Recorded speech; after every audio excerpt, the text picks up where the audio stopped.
కీర్తనల గ్రంథము 27వ కీర్తన 8వ వచనాన్ని చదువుకుందాం. 27వ కీర్తన 8వ వచనాన్ని చదువుతాం. బైబిల్లో ఉన్న వారందరూ కూడా తీయడానికి ప్రయత్నం చేయండి. కీర్తనలు అంటే తెలియని పుస్తకం కూడా కాదు. దయచేసి బైబిల్స్ ప్రతి ఒక్కరు కూడా తీసుకురావాలి దేవుని మందిరానికి. ఎందుకంటే పరిశుద్ధ గ్రంథాన్ని నీవు మోస్తే, దానిని ఆచరిస్తే, ధ్యానిస్తే ఆ పరిశుద్ధ గ్రంథము నీ జీవితాన్ని పరిశుద్ధపరిచి న్యాయయుక్తంగా నడిపించడానికి సహాయపడుతుంది. పరలోక రాజ్యానికి దారి కూడా పరిశుద్ధ గ్రంథాన్ని ఆచరించడం వలన. కాబట్టి పరిశుద్ధ గ్రంథాన్ని తెచ్చుకోవడానికి ప్రతి వారు ప్రయత్నించండి. ప్రతి వారు కూడా ఓపెన్ చేసి ఏమి చెప్తున్నామో అది వినడంతో పాటు చదవడము, మీరు కూడా తీసి చదవడం అనేది గొప్ప విషయం. ఎందుకంటే అది మనకి ఇంకా అర్థం అవడానికి సహాయం చేస్తుంది కనుక ప్రతి వారు తెరవడానికి ప్రయత్నం చేయండి. కీర్తనల గ్రంథము 27వ కీర్తన 8వ వచనాన్ని చదువుకుందాం. నా సన్నిధి వెదకుడని నీవు సెలవీయగా, యెహోవా నీ సన్నిధిని నేను వెదికెదనని నా హృదయము నీతో అనెను. హల్లెలూయా. ఇక్కడ నా సన్నిధిని వెతుకుడనని నీవు సెలవీయగా, యెహోవా నీ సన్నిధిని నేను వెతికెదనని నా హృదయము నీతో అనెను. ఇక్కడ మనము చూసినట్లయితే 2 మాటలు మనకు కనిపిస్తున్నాయి. ఏంటంటే సన్నిధి, వెతకటం. దానితో పాటు ఈ మాట ఎవరు చెప్పారు అని మనము చూస్తే దేవుని సన్నిధిని వెతకమని ఎవరు చెప్తున్నారనంటే దావీదు గారికి దేవుడు తెలియచేస్తున్నాడు. ఏంటంటే నీవు నా సన్నిధిని వెతుకుము, అప్పుడు ఏమని సెలవిస్తుంది అక్కడ వాక్యము మరలా, నీ సన్నిధిని నేను వెతికెదనని నా హృదయముతో నీతో అనెను. అంటే దావీదు గారు తనకి తాను దేవునితో మాట్లాడుతూ అంటున్నారు, నీ సన్నిధిలో నేను వెతుకుతానయ్యా అని ఆయన చెప్తున్నారు. ఏదైనా ఒక వస్తువు పడిపోయినప్పుడు మనము దానిని ఏం చేస్తాము? దొరికేంత వరకు కూడా వెతుకుతారా, వదిలేస్తారా? రోల్డ్ గోల్డ్ పడిపోయింది అనుకోని వెతుకుతారా, వదిలేస్తారా? రోల్డ్ గోల్డ్ అంటే అర్థం లేదు కదా, మనం ఇంగ్లీష్ పీస్ కదా. రోల్డ్ గోల్డ్ అంటే ఏంటి? అయ్య బాబోయ్, రోల్డ్ గోల్డ్ అంటే బంగారం కాని దాన్ని బంగారపు పోతేస్తారు కదా, దాన్ని ఏంటంటే రోల్డ్ గోల్డ్ అంటారు. ఓకే, ఈ గోల్డ్ ఎప్పుడైనా పడిపోయిందంటే ఏం చేస్తారు? పోతే పోనీ, ఎంత ఎట్టుకున్నాం? ఒక 50 రూపాయలు, 100 రూపాయలు, 300, 500. అదే చిన్న ముక్కుబుడిక గోల్డ్ పడిపోయింది అనుకోండి, ఏం చేస్తారు? మొత్తం ఇల్లు కాదు కదా, వీధులన్నీ అరిగిపోయేలాగా వెతికేస్తూ ఉంటారు. అంటే విలువైనది పోయినప్పుడు ఎవరైనా కానీ దాన్ని ఏం చేస్తారు? వెతుకుతారు. ఇక్కడ దేవుని యొక్క సన్నిధిలోనట దావీదు గారికి దేవుడు ఏం సెలవిస్తున్నాడనంటే, నీవు ఏదైతే కోల్పోయావో, నువ్వు ఏదైతే నీ జీవితంలో అవసరతగా ఉంటుందో, ఏదైతే నీ జీవితంలో అక్కరగా ఉందో దానిని నువ్వు ఎక్కడెక్కడో వెతకొద్దు. ఎక్కడ వెతకమని చెప్తున్నానంటే, నీవు నా సన్నిధిలో వెతుకుము అని చెప్పినప్పుడు ఆయన హృదయముతో అంటున్నాడట దేవునితో, అయ్యా నేను నీ సన్నిధిని వెతుకుతాను అన్నాడంట. అంటే ఆయన సన్నిధి ఎంత గొప్పది అంటే, అప్పటికే దావీదు గారి జీవితం కానీ మనము చూస్తే ఆయన ఓడిపోయినటువంటి పరిస్థితుల్లో ఉన్నాడు. ఆయన రాజ్యాలన్నీ కూడా తొలగిపోయాయి. ఆయన అనుకున్నటువంటి ప్రతి పరిస్థితులు కూడా వ్యతిరేకమైపోయాయి. కుటుంబంలో సొంత కుమారుడు అబ్షాలోము కూడా ఏం చేశాడనంటే, నా తండ్రి దుర్మార్గుడు అని చెప్పి ఆ తండ్రిని దూషించడం మొదలు పెట్టాడు. నా అనుకున్న వారందరూ కూడా దావీదు గారిని వెలువేసినటువంటి సందర్భంలో ఆయన ఈ మాటను రాస్తూ ఏమంటున్నారనంటే, నేను ఎక్కడికి వెళ్ళినా కానీ, నన్ను బాధించేటువంటి పరిస్థితులు నా మీదకి వచ్చినా కానీ, ఇక్కడ 27వ అధ్యాయము 1 నుంచి మనము చదివితే, యెహోవా నాకు వెలుగును రక్షకుడునై ఉన్నాడు, నేను ఎవరికి భయపడుదును? యెహోవా నా ప్రాణదుర్గము, ఎవరికి వెరుతును? నా శరీర మాంసము తినుటకై దుష్టులు నా మీదికి వచ్చినప్పుడు, నన్ను బాధించు శత్రువులు నా మీదికి వచ్చినప్పుడు వారు త్రొట్టెలి కులురు. నాతో యుద్ధము చేయుటకు దండు దిగినను నా హృదయము భయపడదు. నా మీదకి యుద్ధము రేగినను దీనిలో నేను ధైర్యము విడవకుందుని. ఎందుకంటే యెహోవా యొద్ద ఒక వరము అడిగి తిని దానిని నేను వెతుకుచూ ఉన్నాను. యెహోవా ప్రసన్నత చూచుటకు, ఆయన ఆలయములో ధ్యానించుటకు నా జీవిత కాలమంతయు యెహోవా మందిరంలో నేను నివాసము చేయగోరుచున్నాను అని అంటున్నాడు. ఇక్కడ ఆయన కలుగుతున్నటువంటి ప్రతి శత్రుత్వము, వ్యతిరేకతలను, ప్రతి అపాయముల గురించి ఆయన ఏమంటున్నాడో తెలుసా? శత్రువులు నా చుట్టూ రేగిరని కూడా నేను ఒక విషయాన్ని తెలియజేస్తున్నాను. ఏంటంటే నేను దేవుణ్ణి ఒక వరం అడిగాను, దాని కొరకు నేను వెతుకుతున్నాను. ఆ వరం ఏంటో తెలుసా? నేను దేవుని యొక్క ప్రసన్నతను, దేవుని ఆలయములో నేను వెతుకుతూ ఉన్నాను. చిరకాలము కూడా ఆయన ప్రసన్నతలో ఉంటే నాకు నెమ్మది వస్తుంది అని ఆయన తెలియచేస్తూ దేవుని సన్నిధిలో వెతుకుతూ ఉన్నాడట. నెమ్మది కొరకు, శాంతి కొరకు, సమాధానము కొరకు, పరిస్థితులు చక్కబడడం కొరకు దావీదు గారు దేవుని సన్నిధిలో వెతుకుతూ ఉన్నాడు. దేవుని సన్నిధి అంటే మామూలు విషయం కాదు. మనం ఏమనుకుంటామనంటే ఇది అందరూ కలిసి కూర్చుని దేవుని సన్నిధిలో కొంతసేపు ఆరాధన చేసుకుని వెళ్ళిపోయేటువంటి పరిస్థితి ఏమో, కూర్చోవడానికి అవకాశము కల్పించుకున్నటువంటి ఒక గది లేదా ఒక హాలు లేదా ఒక పరిస్థితులని మనం ఆలోచన చేస్తూ ఉంటాం. కానీ ఇక్కడ ఎవరి ప్రసన్నత ఉంటుందో తెలుసా? దేవుని యొక్క ప్రసన్నత ఉంటుందట. ఈ దేవుని సన్నిధికి వచ్చి వారు ఏం చేయాలనంటే దేవుని యొద్ద నుంచి నాకేం దొరుకుతుందా అని ఏం చేయాలట? మనము వెతకాలట. ఈయన ఆసక్తితో వెతుకుతున్నాడంట దావీదు గారు. ఏ శక్తితో? వేరే శక్తితో కాదు. మనుషుల శక్తిని ఆశ్రయించాడు, రాజ్యముల యొక్క శక్తిని ఆశ్రయించాడు, ఆయన కలిగినటువంటి ధనమును ఆశ్రయించాడు, పరిస్థితులను ఆశ్రయించాడు, చివరికి మనుషుల్ని కూడా ఆశ్రయించాడు. కానీ ఆయన ఎంత వెతికినా కానీ సమాధానము దొరకలేదట. ఎక్కడ వెతుకుతున్నాడనంటే చివరికి వచ్చేసి ఎక్కడికి వచ్చాడట? దేవుని మందిరానికి వచ్చి వెతకడం మొదలు పెట్టాడంట. మనం కూడా కొన్ని పరిస్థితుల్లో వెతకని చోటంటూ ఏమీ ఉండదు, తిరగని ప్రదేశం అంటూ ఏమీ లేకుండా ఉండదు. ప్రతి పరిస్థితుల్లో మనకి ఎప్పుడు కూడా అన్ని బాగున్నప్పుడు ఏం చేస్తామో తెలుసా? దేవుని విడిచిపెట్టేస్తాము, దేవుని మందిరాన్ని విడిచిపెట్టేస్తాము. ఏం బాగోలేనప్పుడు మొట్టమొదటిగా ఎక్కడ తిరుగుతారో తెలుసా? దేవుని మందిరం కాదు, లోకంలో ఉన్న ప్రతి పరిస్థితుల్లో తిరిగి వెతికి చివరికి ఏమీ లేదు, ఇంకా మా చేతుల్లో ఏమీ లేదని డాక్టర్ తేల్చేసినప్పుడు ఏం చేస్తారో తెలుసా? చివరికి వచ్చేది ఎక్కడికంటే దేవుని యొక్క సన్నిధికి. కానీ దావీదు గారి జీవితంలో తెలుసుకున్న విషయం ఏంటో తెలుసా? అన్నీ తిరిగాను, అన్నీ చేశాను, కానీ నాకు చివరికి ఏంటో తెలుసా? దేవుని సన్నిధిలో వెతకాలనేటువంటి ఆశను నేను కలిగి ఉన్నాను. ఆ సన్నిధే నాకు విజయాన్ని ఇస్తుంది అని ఆయన ప్రార్థించడం మొదలుపెట్టాడండి.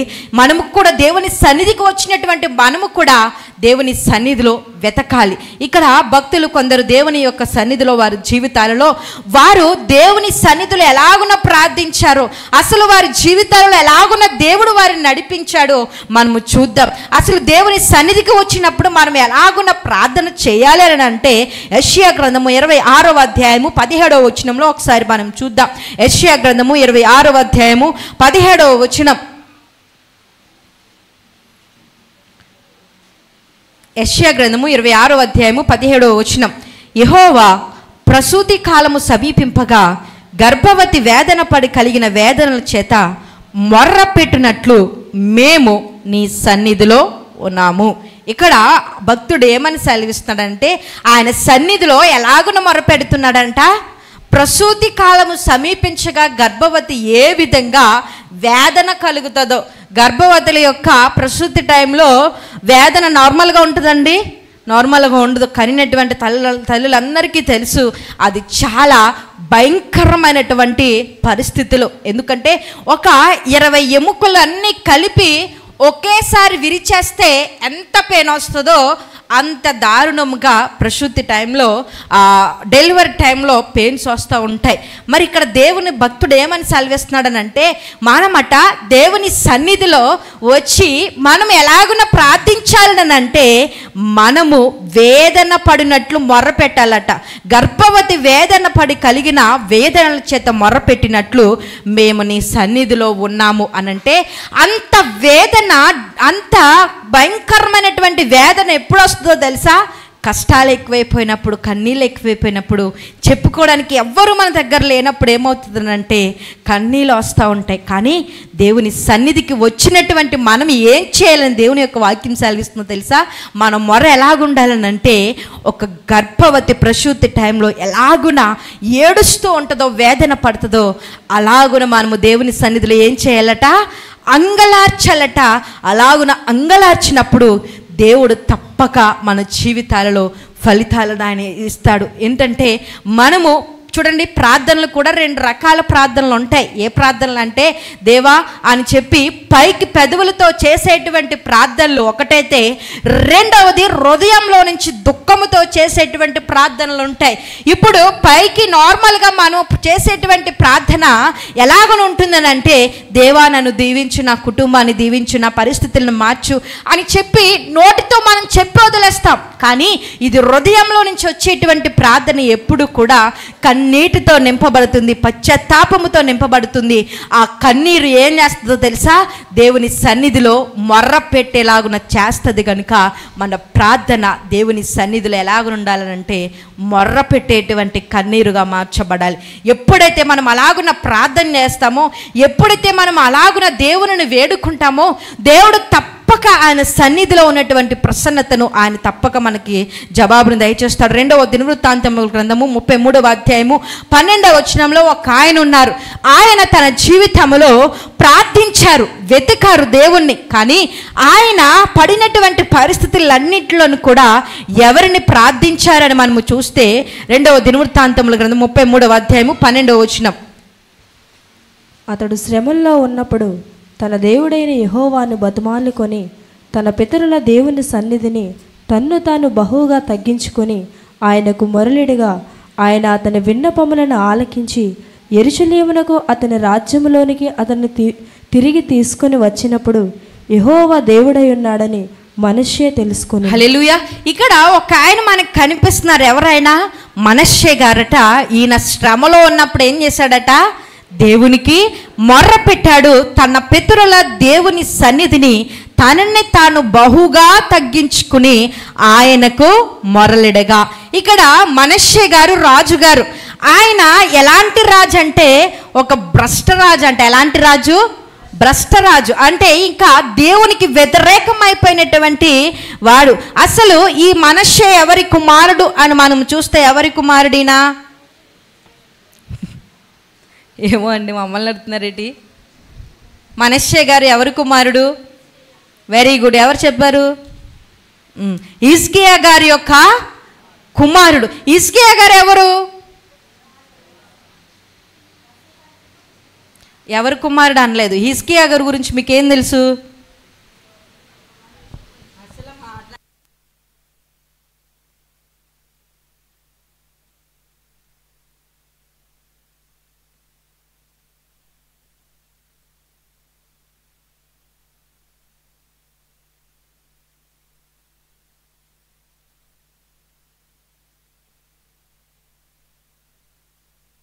రోగి అయి ఉన్నప్పుడు ప్రార్థించగా స్వస్థత పొందుకున్నటువంటి హిజ్కియా గారు. ఈయన కూడా మంచి రాజు. అయితే ఈయన జీవితంలో రాజు కొడుకు ఎలా ఉండాలండి?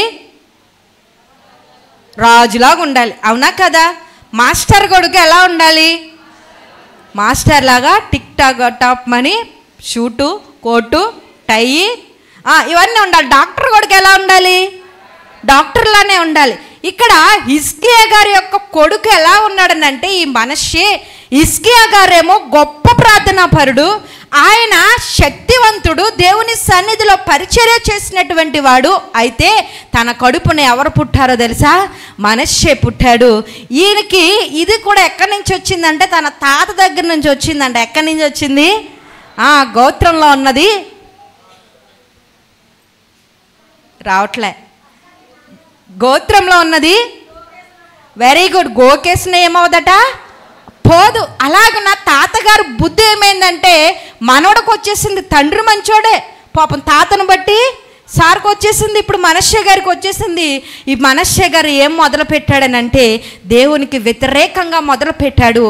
దేవుని యొక్క సన్నిధిలో అదే 33వ అధ్యాయంలో మొదటి నుంచి కొన్ని వచనాలను చదివితే ఒకసారి మనం చదువుదాం. 33 నుంచి 1, 2, 3 వచనాలను చదువుదాం. మనష్షే ఏలాను ఆరంభించినప్పుడు 12 ఏండ్ల వాడై యెరూషలేములో 55 సంవత్సరములు ఏలెను. ఇతడు ఇశ్రాయేలు ఎదుట నుండి యెహోవా వెళ్ళగొట్టిన అన్యజనులు చేసిన హేయక్రియలను అనుసరించి యెహోవా దృష్టికి చెడు నడత నడిచాను. ఇతడు తన తండ్రి అయిన హిజ్కియా పడగొట్టిన ఉన్నత స్థలములను తిరిగి కట్టించి బయలు దేవతకు బలిపీఠములను నిలిపి దేవతా స్తంభములను చేయించి ఆకాశ నక్షత్రములన్నిటినీ పూజించి కొలిచెను.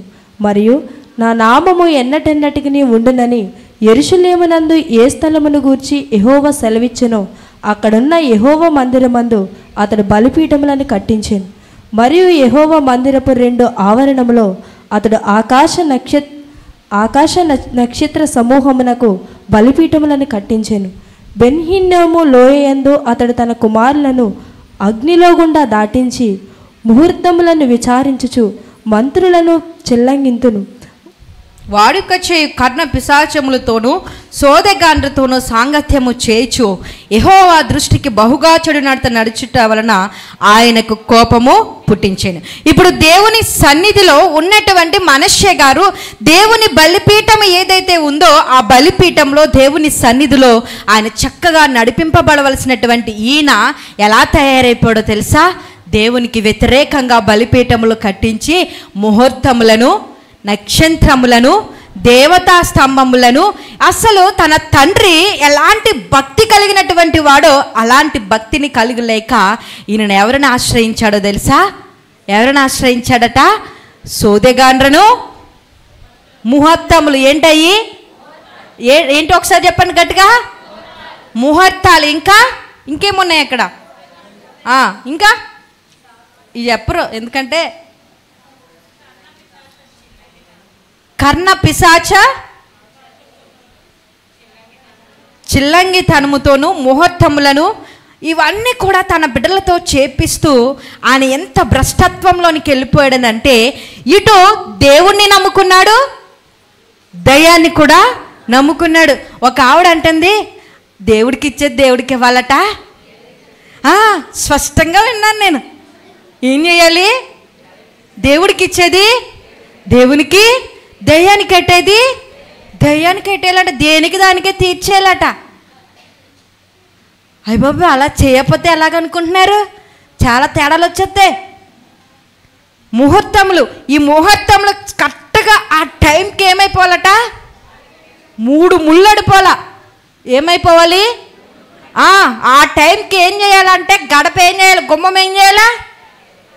లేపేయాలంతే. ఏం చేయాలి?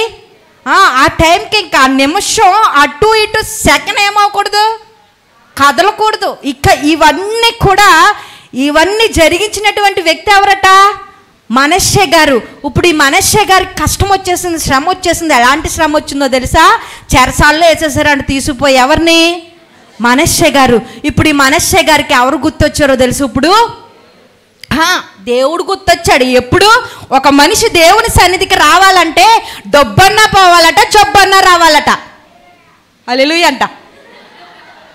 ఒక మనిషి దేవుని సన్నిధిలో ఆరాధన చేయాలన్నా, దేవునిలో ఉండాలన్నా ఏం రావాలి, ఏం పోవాలి?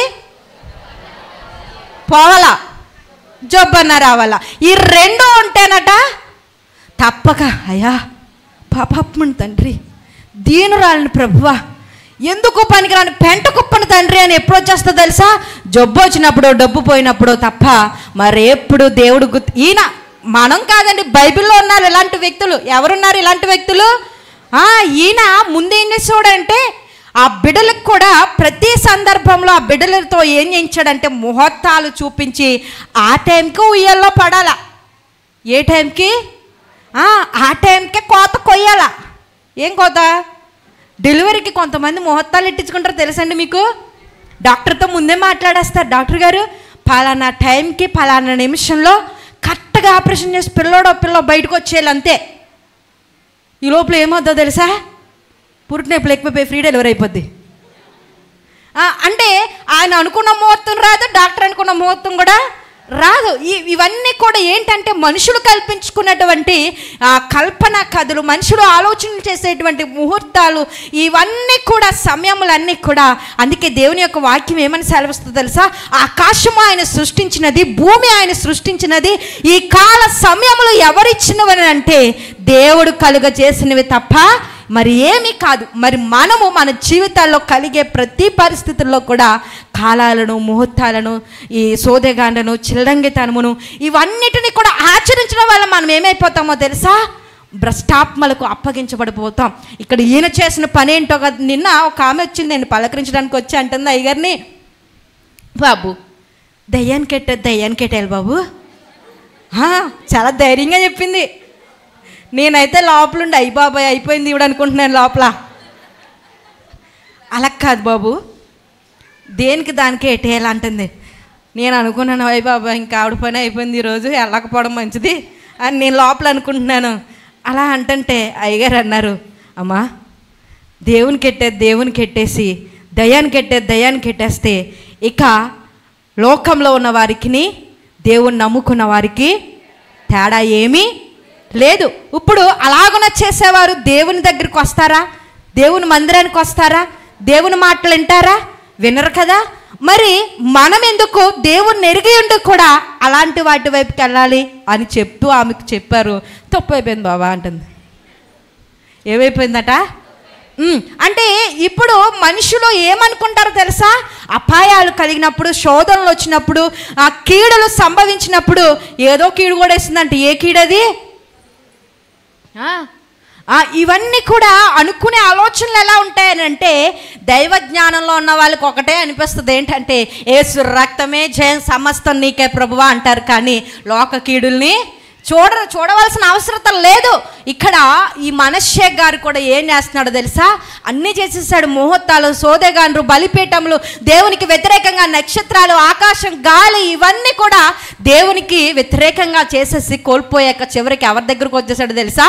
అదే వచనం చదువుదాం. 2వ దినవృత్తాంతముల గ్రంథం 33వ అధ్యాయం 12వ వచనం.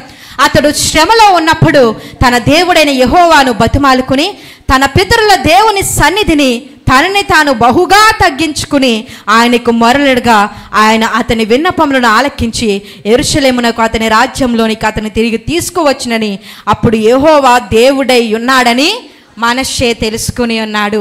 ఇప్పుడు ఇవన్నీ అయిపోయిన తర్వాత, కోల్పోయాక, కష్టం వచ్చాక ఈయన తెలుసుకుంది ఏంటో తెలుసా?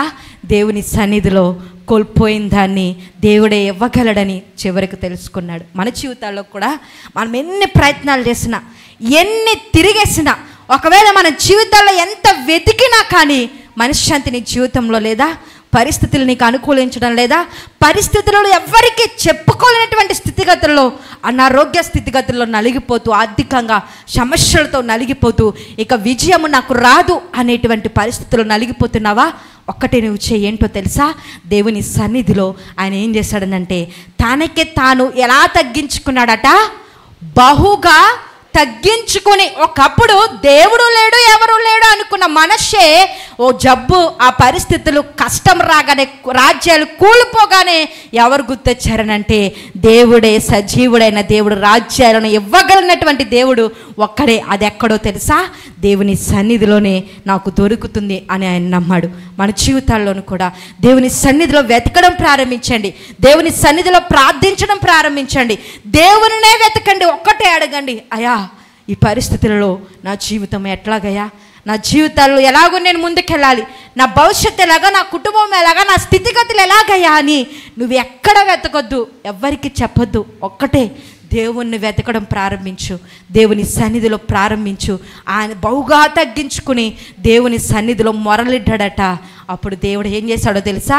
ఈ చెరసాలలో ఉన్నటువంటి మనష్షేను దేవుడు మరలా తిరిగి రప్పించి తన రాజ్యంలోనికి నడిపించాడు. మనం అనుకోవచ్చు కొన్ని పరిస్థితుల్లో పాపము చేసాము కదండి, మేము దేవునికి దూరంగా బ్రతుకుతున్న వ్యక్తులము కదా, మేము దేవునికి దగ్గరగా లేనటువంటి వారము కదా, మేము ఈ లోకానుసారంగా బ్రతుకుతున్నాము కదా, కాబట్టి దేవుడు మా జీవితాలను ఒకవేళ లెక్క చేయడేమో అని అనుకోవచ్చు. ఒకవేళ మనం అనుకోవచ్చు ఏమనంటే, మేము దేవునికి సన్నిధులకి వచ్చి కూడా తెలిసి కూడా లోకానుసారంగా బ్రతికేశాం కదండి, ఇక దేవుడు నా ముఖం చూడడం, నేను దేవుని ముఖాన్ని చూపించడం నా వల్ల కాదు అని చెప్పి ఎవరైనా కృంగిపోయే పరిస్థితుల్లో ఉండొచ్చు. ఈ మనష్షే గారు కూడా దేవుని యందు భక్తి కలిగినటువంటి కుటుంబం నుంచి వచ్చిన వ్యక్తే. కానీ తన తప్పటడుగుల వల్ల నాశనం వచ్చినప్పుడు తిరిగి బహుగా తగ్గించుకుని ఏం చేశాడట, దేవుని సన్నిధిలో ప్రార్థించడం మొదలుపెట్టినప్పుడు తన రాజ్యములు తిరిగి కట్టబడ్డాయి. హల్లెలూయా. ఈ రోజున నీ జీవితము తిరిగి కట్టబడాలంటే, ఈ రోజున నీ భవిష్యత్తు తిరిగి కట్టబడాలంటే, నీకున్న ప్రతి పరిస్థితిలో నీ పరిస్థితులు మార్చబడాలనంటే నువ్వు చేయాల్సింది ఏంటో తెలుసా? ఎక్కడెక్కడో తిరగొద్దు, ఏ ముహూర్తాలను చూడొద్దు, ఏ సోదకాండ్రలను నువ్వు ఆలోచన చేయొద్దు, ఏ ఒక్క కర్ణ పిశాచుల దగ్గరికి నువ్వు వెళ్ళొద్దు. కానీ వాటన్నిటిని తొలగించి నెమ్మదినిచ్చే దేవుని సన్నిధిలో మోకరించు, నీకు నువ్వు తగ్గించుకొని ప్రార్థన చేయి. ఆ ప్రార్థనే నీ జీవితానికి ఆశీర్వాదకరంగా మార్చబోతున్నాడు. హల్లెలూయా. ఈయన చేసిన అతిక్రమం ఏంటో తెలుసా? లోకాన్ని ఆశ్రయించాడు. దేవుని సన్నిధికి వచ్చినా కానీ మనము చేయవలసిన విషయం ఏంటో తెలుసా? వాటన్నిటిని విడిచిపెట్టేయండి. వాటిని విడిచిపెట్టినప్పుడు కష్టాలు వస్తాయి, కష్టాలు రాకుండా ఉండవు. దేవునికి యథార్థంగా బ్రతుకుతూ ఉన్నప్పుడు దుఃఖం కనిపిస్తుంది. దేవునికి ఇష్టకరంగా దేవుణ్ణి మనం ముందు పెట్టుకుని చేస్తున్నప్పుడు కొంత మనం నష్టపోవచ్చు. కానీ దాని ప్రతిఫలాన్ని ఎప్పుడు చూస్తావో తెలుసా? రాబోయే కాలంలో నీవు చూడబోతావు. హల్లెలూయా. ఎంత పవిత్రంగా నీ జీవితాన్ని కాపాడుకుని, ఎంత యథార్థంగా దేవునికి దగ్గరైతే నీ జీవితం అంత ఉపయోగకరంగా దేవుని సన్నిధిలో నడిపింపబడుతుంది. మనము కూడా దేవుని సన్నిధిలో ఎలాగున ఉండాలి. మనుష్య తన జీవితంలోనూ కూడా భక్తి కలిగినటువంటి తండ్రి దగ్గర నుంచి పుట్టినటువంటి వ్యక్తే, కానీ తన జీవితంలో నెమ్మది లేకుండా పోయింది. కానీ ఒక విషయము, తన జీవితంలో తగ్గించుకొని ప్రార్థించాడు, ఆయనకు విడుదల వచ్చింది. మన జీవితాల్లోనూ కూడా దేవుని సన్నిధిలో వెతకడం ప్రారంభించండి. మనలో మనం తగ్గించుకుని దేవుని సన్నిధిలో ప్రార్థన చేయండి. దేవుడు తప్పక తగిన కాలమందు మనకేం చేస్తాడో తెలుసా? ఆయన తగిన ప్రతిఫలాన్ని దయచేస్తాడు, తప్పక ఆయన నడిపిస్తాడనే విశ్వాసంతో మనం ముందుకు వెళ్దాం. రెండవదిగా మనము చూస్తే యెషయా గ్రంథం 38వ అధ్యాయము 1వ వచనంలో మనము చూద్దాం. 1-3 వచనాలను చూద్దాం. అక్కడ ఒక ఆయన మనకి బాగా సుపరిచితమైనటువంటి ఆయన ఒకసారి చూద్దాం. యెషయా గ్రంథము 38వ అధ్యాయము 1-3 వచనాలను చూద్దాం. ఆ దినములలో హిజ్కియాకు మరణకరమైన రోగము కలగగా ప్రవక్తయు ఆమోజు కుమారుడైన యెషయా అతని యొద్దకు వచ్చి, నువ్వు మరణం అవుచున్నావు, బ్రతుకవు గనుక నీవు నీ ఇల్లు చక్కబెట్టుకొనుమని యెహోవా సెలవిచ్చుచున్నాడని చెప్పగా, అతడు తన ముఖమును గోడ తట్టు త్రిప్పుకొని, యెహోవా యథార్థ హృదయుడును, సత్యముతో నీ సన్నిధిని నేనెట్లు నడుచుకుంటునో, నీ దృష్టికి అనుకూలముగా సమస్తమును నేనెట్లు జరిగింతునో కృపతో జ్ఞాపకము చేసుకొనుమని హిజ్కియా కన్నీళ్లు విడుచుచు యెహోవాకు యెషయా ప్రత్యక్షమై ఇలాగు సెలవిచ్చాను, నీవు తిరిగి హిజ్కియా యొద్దకు పోయి అతనితో ఇట్లనుము, నీ పితరుడైన దావీదుని దేవుడైన యెహోవా నీకు సెలవిచ్చినది ఏమనగా, నీవు కన్నీళ్లు విడుచుట చూచితిని, నీ ప్రార్థన నేను అంగీకరించి ఉన్నాను, ఇంకా 15 సంవత్సరముల ఆయుష్ నీకు ఇచ్చేదను. హల్లెలూయా. ఇక్కడ మరణకరమైనటువంటి పరిస్థితి ఎవరికి వచ్చిందట? హిజ్కియా గారికి వచ్చింది. అయితే ఈయన చేసిన ప్రార్థన ఏంటో తెలుసా? అయ్యా, నీ సన్నిధిలో నేను ఎలాగున బ్రతికానో కృపతో జ్ఞాపకం చేసుకో. అసలు ఆయన దేవుని సన్నిధిలో ఎలాగున బ్రతికాడో మనం చూద్దాం. మనం ఏమనుకుంటామనంటే, దేవుని సన్నిధికి వచ్చి దేవునితో మాట్లాడి వెళుతున్నాము, దేవునితో పాటు సమయంను గడిపి వెళ్తున్నాము అని మనం అనుకుంటాం. కానీ ఇప్పుడు ఇక్కడ హిజ్కియా గారి యొక్క ప్రవర్తన ఎలాగుందో తెలుసా? ఆయన ఒకటే అంటున్నాడు, అయ్యా, నీ సన్నిధిలో నేను ఎలాగున బ్రతికానో కృపతో జ్ఞాపకం చేసుకో ప్రభువా, నేను ఎలాగా నీ సన్నిధిలో ఉన్నానో జ్ఞాపకం చేసుకో అని ఆయన ప్రార్థన చేస్తున్నాడు. మరణకరమైన రోగం, చనిపోయే పరిస్థితి, ఇక నీకేం లేదు, లాస్ట్ ఛాన్స్, నీళ్ళు చక్కబెట్టేసుకో, నీ పని అయిపోయిందని చెప్పి హిజ్కియా గారికి వర్తమానము తీసుకొచ్చినప్పుడు ఆయన దేవుని సన్నిధిలో ఏం చేశాడో తెలుసా? ప్రార్థన చేశాడు. ఏమనంటే, అయ్యా, నీ సన్నిధిలో నేను ఎలాగున ప్రవర్తించానో, ఎలాగున నేను బ్రతికానో కృపతో జ్ఞాపకం చేసుకోవయ్యా. మనకు కూడా మన జీవితాల్లో చాలాసార్లు ఇలాంటి ప్రశ్నలు కనిపిస్తూ ఉంటాయి. ఇక నీ జీవితంలో ఏం లేదు, అయిపోయింది, ఇక నీకు ఇది లాస్ట్ ఛాన్స్, ఇక నీ జీవితంలో ఇక నువ్వు దేన్ని పొందుకోలేవు, అయిపోయింది, సమస్తం కూడా ఆగిపోయింది, ఇంకా అనుకున్నవి అన్నీ కూడా ఆగిపోయాయి, ఇదే నీకు చివరి నిమిషము అనేటువంటి పరిస్థితులు మనకి ఎదురొచ్చినా కానీ మనం ఏం చేయాలో తెలుసా? దేవుని సన్నిధిలో ప్రార్థన చేయాలి. ఇక్కడ అసలు ఈయన ఎలాగున బ్రతికాడు, దేవాని సన్నిధిలో నేను ఎలాగున బ్రతికానో కృపతో జ్ఞాపకం చేసుకోమని ఆయన ఎందుకు చెబుతున్నాడని మనం ఆలోచన చేస్తే, ఆయన 25వ సంవత్సరంలో రాజుగా అయ్యాడంట. ఎవరు? నేనేం పెద్ద పెద్ద ప్రశ్నలు అడగట్లేదు, చెప్పాలి. ఎవరు? హిజ్కియా గారు. ఎన్నో సంవత్సరంలో? 21. ఎన్నో సంవత్సరం? 25వ సంవత్సరంలో రాజుగా అయ్యాడు. ఇక్కడ 25 సంవత్సరాలు ఎవరున్నారు? ఎవరు చెప్పరు. ఎందుకంటే 2 సంవత్సరాలు తక్కువ చేసి చెప్పి ఎవరైనా అడిగారంటే ఏంటి అమ్మాళ్ళు ఏం చెప్తారు? నాన్న బాబు నువ్వే నీ ఒరిజినల్ ఇయర్ చెప్పేకు, పిల్లలకి అబద్ధం ఆడరు రాదు కదా, ఒరిజినల్ చెప్తారు. అలా కాదు, ఆడు అలాగే అంటాడు, వాళ్ళకి తెలదు, ఆడికేం తెలుసు, ఆడు మొఖం, ఆడికి 8 సంవత్సరాలే, 7 సంవత్సరాలు, 5 సంవత్సరాలు, మీకేం తెలుసు? ఆడు మాటలు పట్టించుకోకండి. సంవత్సరాలు చెప్తే ఏమైపోయిందండి, ఎక్కువ తక్కువ ఏదోటి అయ్యింది. ఇప్పుడు ఏమైంది? ఇప్పుడు కూడా 25 సంవత్సరాలు ఎవరంటే ఎవరు మాట్లాడట్లేదు, 25 సంవత్సరాలు తెలిసిపోద్దని. మన తమ్ముడు రాబర్ట్స్ ఎత్తాడు, వెరీ గుడ్. ఇక్కడ రాబర్ట్స్ వయసులో ఉన్నటువంటి వ్యక్తి అంటే 25 సంవత్సరాల వ్యక్తి ఎలాగ ఉంటాడో మీకు తెలుస్తుంది కదా ప్రత్యక్షంగా. మన తమ్ముడిని చూద్దాం, రాబర్ట్స్ని. అయితే ఆయన 25 సంవత్సరాల వయసులో హిజ్కియా గారు ఏమయ్యాడట? రాజు అయ్యాడు. మంచి యవ్వనం. ఏంటి? మంచి యవ్వనంలో ఏమయ్యాడు ఈయన? రాజు అయ్యాడు. ఈయన రాజు అవ్వగానే ఏమైందనంటే, మొదటి రోజట రాజు అయిన రోజు ఏం చేశాడనంటే, ఆయన దేవుని మందిరాన్ని బాగు చేయడం ప్రారంభించాడట. ఏం చేశాడు? చెప్పాలి, మగవాళ్ళు చెప్పాలి, తమ్ముళ్ళు. దేవుని మందిరాన్ని బాగు చేయడం ప్రారంభించాడు. ఎన్నో సంవత్సరంలో? మంచి యవ్వనంలో. ఏ రోజున బాగు చేశాడు? రాజు అయిపోయి కొంత ధనాన్ని పోగేసేసుకుని ఒక 6-7 సంవత్సరాలు మంచిగా బంగారము సాంబ్రాణి ఇవన్నీ పోగేసుకుని చక్కగా పెళ్లి చేసుకుని అన్నీ చేసుకుని చక్కగా ఉన్నటువంటి పరిస్థితుల్లో కాదు. ఈయన దేవుని మందిరాన్ని ఎప్పుడు బాగు చేశాడు తెలుసా? ఇమ్మీడియట్లీగా రాజు అయిన పట్టాభిషేకం పొందుకున్న రోజునే ఏం చేశాడట? మొట్టమొదటిగా ఎక్కడికి వెళ్ళిపోయాడంటే దేవుని మందిరానికి వెళ్ళిపోయి దేవుని మందిరాన్ని బాగు చేయడం ప్రారంభించాడు. ఇప్పుడు ఈ బాగు చేసిన 25 సంవత్సరాల హిజ్కియా గారు జీవితంలో ఆయన పొందుకున్న అద్భుతాన్ని మనం చూస్తే మనం ఏమనుకుంటామనంటే, మనము దేవుని సన్నిధిలో మన యవ్వన కాల జీవితంలో ఆయనకు దగ్గరగా మనం బ్రతికితే, ఎప్పుడు నా బ్రతుకు ఏడుతుమే ఉంది, నా బ్రతుకు, నా జీవితంలో మార్పు లేదు, ఆ దేవుని సన్నిధికి వెళ్ళినా కానీ నా బ్రతుకులో మార్పు లేదని ఒకవేళ విసిగిపోతున్నావా? ఒక విషయాన్ని చెప్తాను, గుర్తుపెట్టుకో. ఏంటో తెలుసా? 25వ సంవత్సరంలో తన యవ్వన జీవితంలో హిజ్కియా గారు రాజు అయిన మొదటి రోజే ఆయన వెళ్ళి దేవుని మందిరాన్ని బాగు చేయడం ప్రారంభించాడు. దేవుని మందిరాన్ని బాగు చేస్తున్నప్పుడు ఈయన యొక్క విశ్వాసం ఎంత గొప్పది అని మనం చూస్తే, మనం ఎప్పుడు కూడా హిజ్కియా గారు గోడ తట్టు వైపు తిరిగేసి అయ్యా నన్ను బ్రతికించని ప్రార్థన చేసే కానీ కన్నీళ్ళు విడవగానే ఆయన నన్ను స్వస్థపరిచేశాడు అన్న మాటే మనకు తెలుసు, కానీ ఈ విషయాన్ని ఎప్పుడు ఎవరు కోట్ చేయరు. అయితే ఒక విషయం ఏంటో తెలుసా? ఆయన రాజుగా అయిన మొదటి సంవత్సరంలోనే యవ్వన జీవితంలో ఆయన వెళ్ళి మందిరాన్ని పునరుద్ధరించడం ప్రారంభించాడు, బాగు చేయడం ప్రారంభించాడు. ఆయన అలాగన ప్రారంభించినప్పుడు అక్కడ ఆ మందిరంలో ఏమి కనిపించిందనంటే, ఒక ఇత్తడి సర్పము కనిపించిందంట. ఏం కనిపించింది? ఇత్తడి సర్పం ఏంటి? పాము.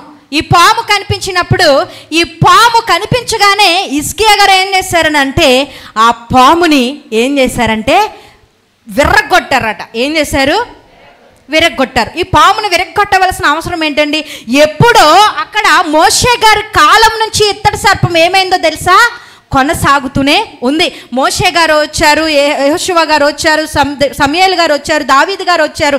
వీరందరి కాలంలో కూడా మందిరంలో ఏం కనిపిస్తుందనంటే ఇత్తడి సర్పం కనిపిస్తుంది. ఏం కనిపిస్తుంది? ఇత్తడి సర్పం కనిపిస్తుంది.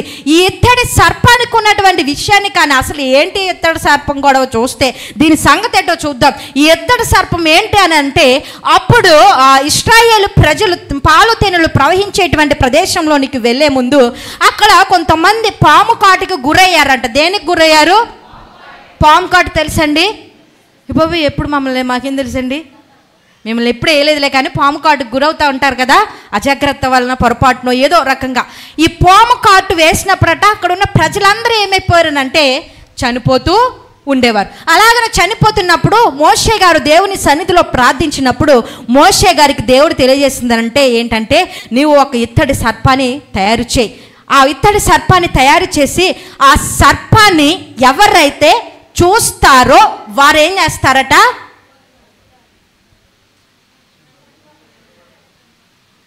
ఇత్తడి సర్పాన్ని చూసిన వారు ఏమవుతారు, ఆ విషయం ఏం చేయదు, పాము కాటికి గురైన వారు ఏమవరట, చనిపోకుండా బ్రతుకుతారు. అలాగున చెప్పగానే మోషే గారు సర్పాన్ని తయారు చేసి అది అక్కడ దేవుని అక్కడ పెట్టి ప్రజల మధ్యన పెట్టి ఆ పాము కాటుకు గురైన వారందరూ కూడా దాన్ని చూస్తూ ఉన్నప్పుడు వారు ఏమయ్యారనంటే బ్రతుకుతూ ఉండేవారు. అయితే ఈ ఇత్తడి సర్పము ఎక్కడి నుంచి ఎక్కడికి వచ్చేసిందనంటే ఈ హిజ్కియా గారు ఉన్నటువంటి ప్రాంతంలోనికి కూడా దేవుని సన్నిధిలోనికి ఈ సర్పం ఏమైందట వస్తూనే ఉంది. అసలు నాకు అర్థం కాని పరిస్థితి ఏంటంటే అక్కడ దేవుడు ఏమని సెలవిచ్చారనంటే ఆ సర్పాన్ని చూడమని చెప్పారు. చూచిన వారు ఏమయ్యారు, బ్రతికారు. ఇప్పుడు యెహోషువ గారు, ఈ మోషే గారు, దావీదు గారు, సమూయేలు గారు వీరందరూ కూడా ఏమనుకున్నారు, ఏం ఆలోచన చేశారనంటే ఈ సర్పంలో ఏదో ఉంది, ఏదో గొప్పతనము ఉంది. ఒకవేళ వారికి ఉన్న ఆలోచన ఏంటంటే ఈ సర్పాన్ని పట్టుకుంటేనో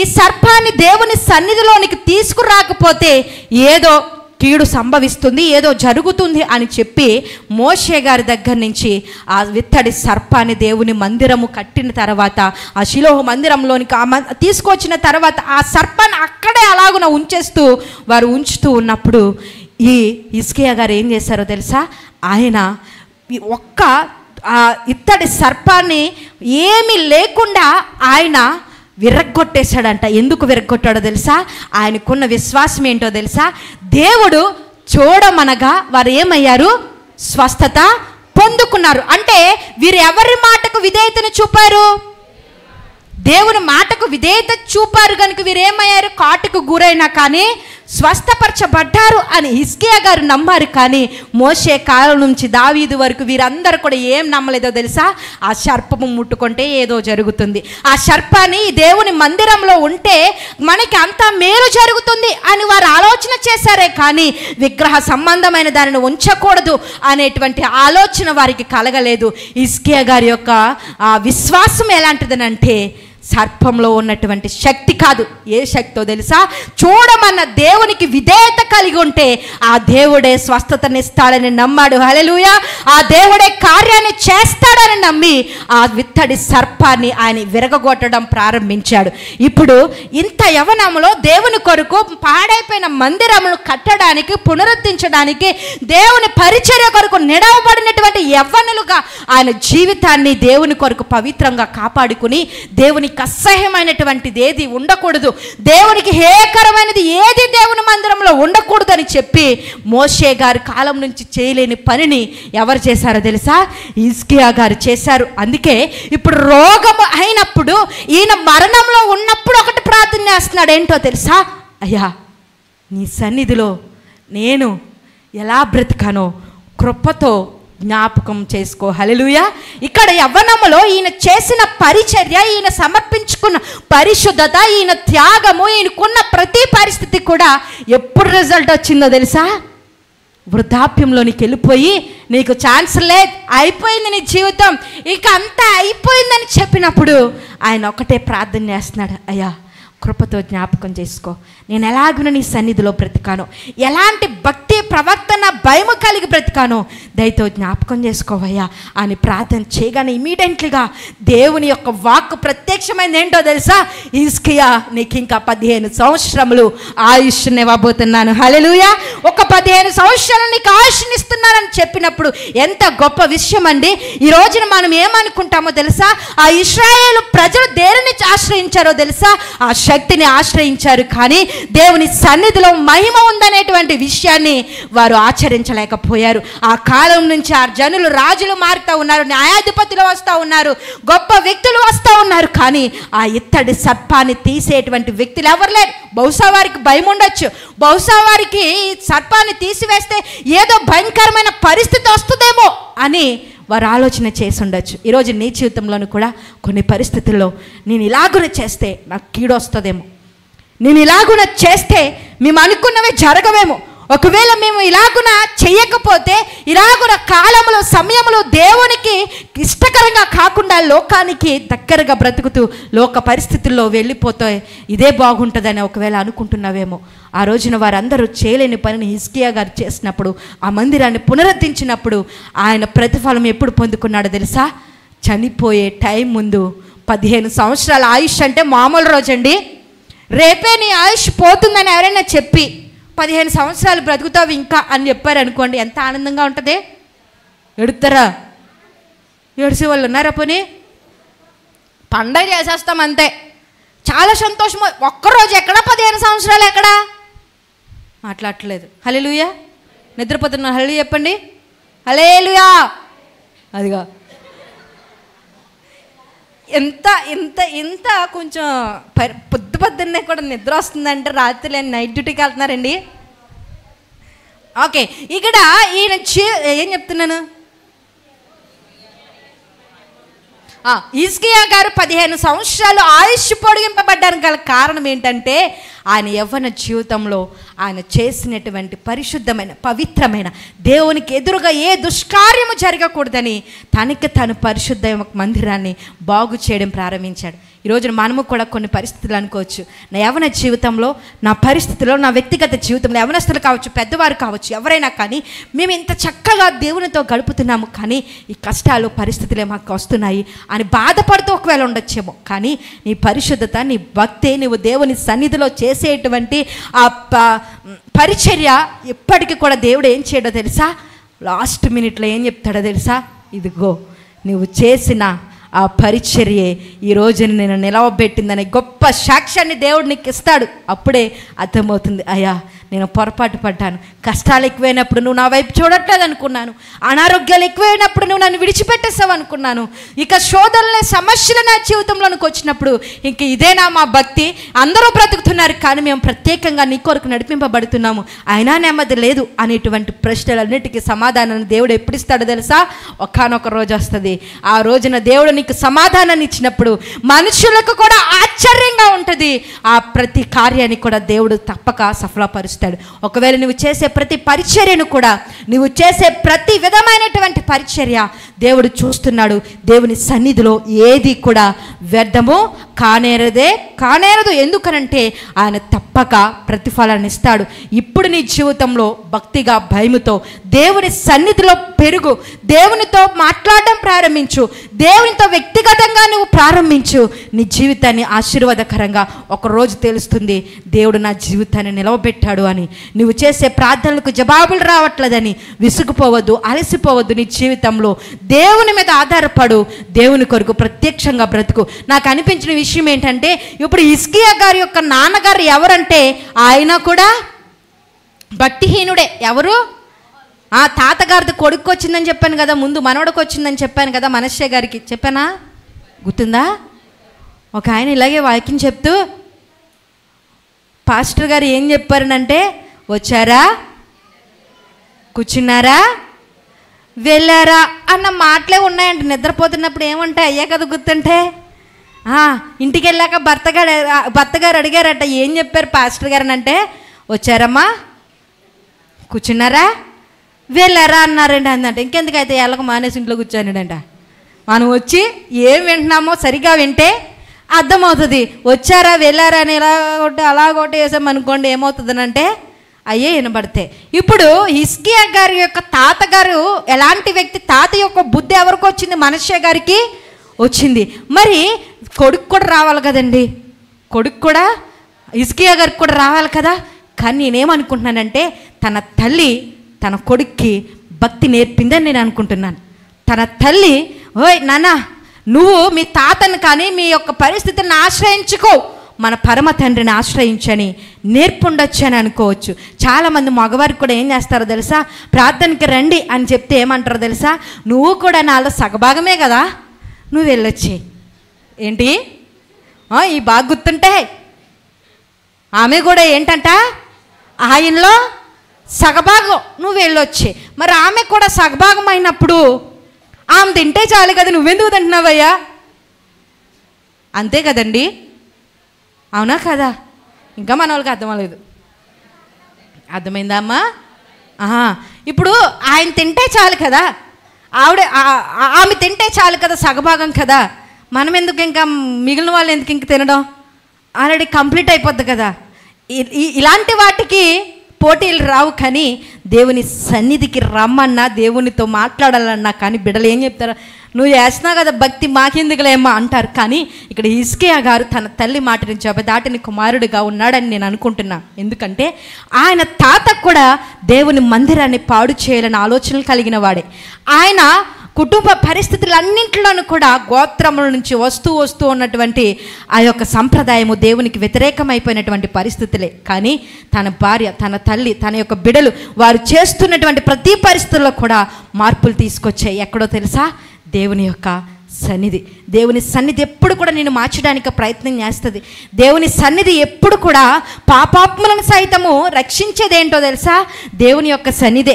ఇలాగనే ఒక ఆమె పాపాత్మురాలని చెప్పి ఆమెను అందరూ కూడా హింసిస్తూ దేవుని దగ్గరకు తీసుకువచ్చినప్పుడు, ఆయన దేవుని సన్నిధిలో ఉన్నప్పుడు ఒక పాపాత్మురాలనేటువంటి స్త్రీని తీసుకొచ్చి, అయ్యా నీ ధర్మశాస్త్రంలో పాపం చేయకూడదని ఉంది కదా, ఇదిగో వ్యభిచారంతో పట్టబడిందని చెప్పి వారు దేవుని సన్నిధికి ఆమెను తీసుకువచ్చినప్పుడు ఆయన ఏమని చెప్తాడో తెలుసా?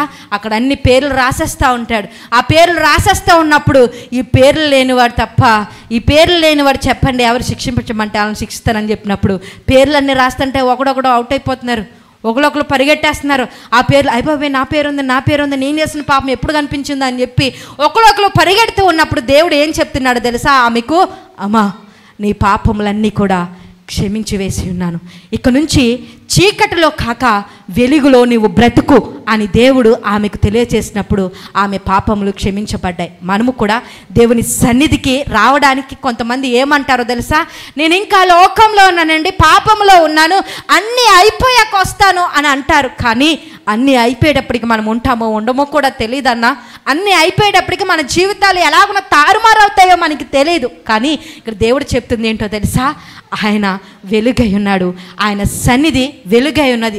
అందుకే ఇక్కడ దేవుని యొక్క వాక్యంలో ఒక విషయం కూడా ఉంటుంది. ఏంటనంటే ఆయన సన్నిధి కాంతిలో నుండి నిప్పు కణములు పుట్టుచున్నవంట.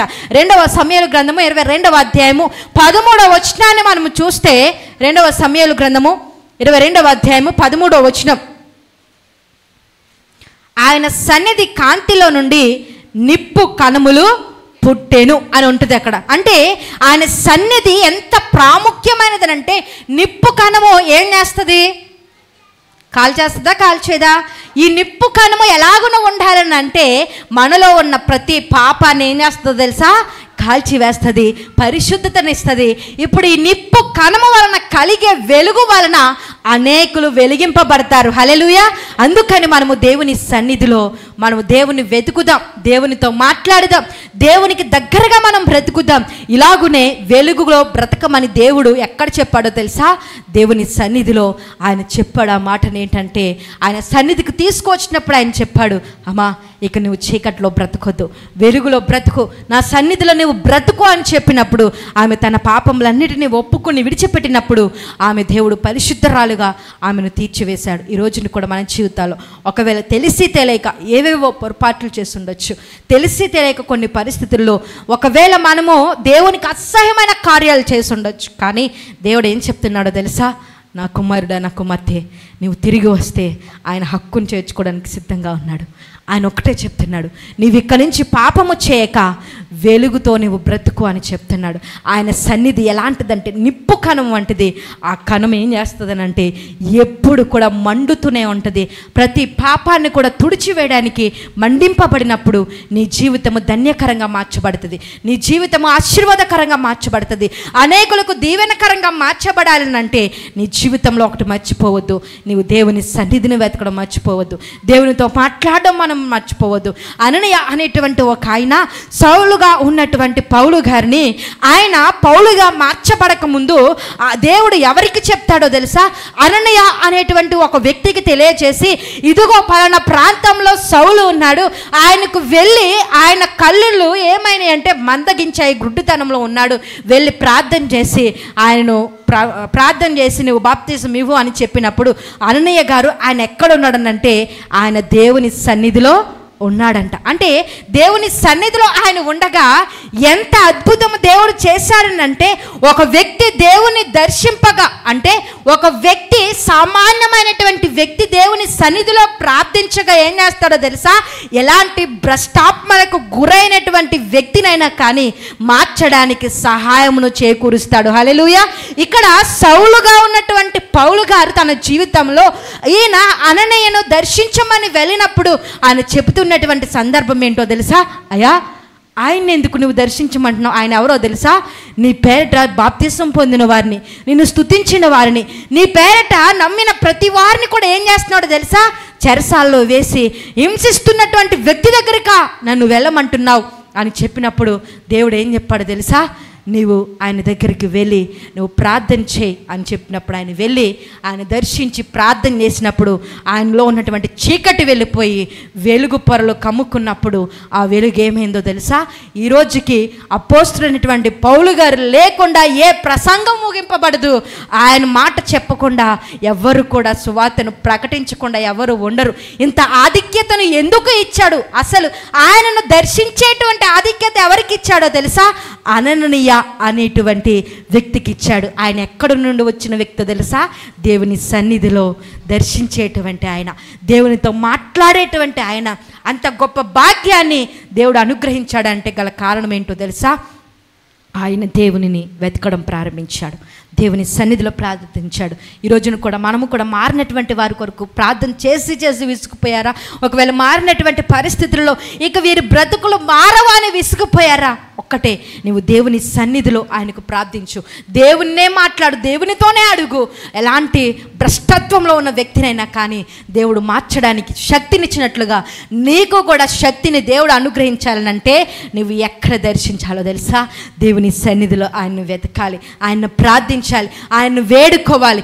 నీకున్న ప్రతి సమస్యలకు కూడా, నువ్వు పోగొట్టుకున్న ప్రతి వాటికి కూడా విడుదలను కలుగజేసి ఆయన నెమ్మదిని నీకు ఇవ్వాలనంటే నువ్వు వెతకాల్సింది ఎక్కడెక్కడో కాదు, నువ్వు తిరగాల్సింది, నీ పరిశుద్ధమైన జీవితాన్ని నువ్వు కాపాడుకోవాల్సింది ఎక్కడో తెలుసా?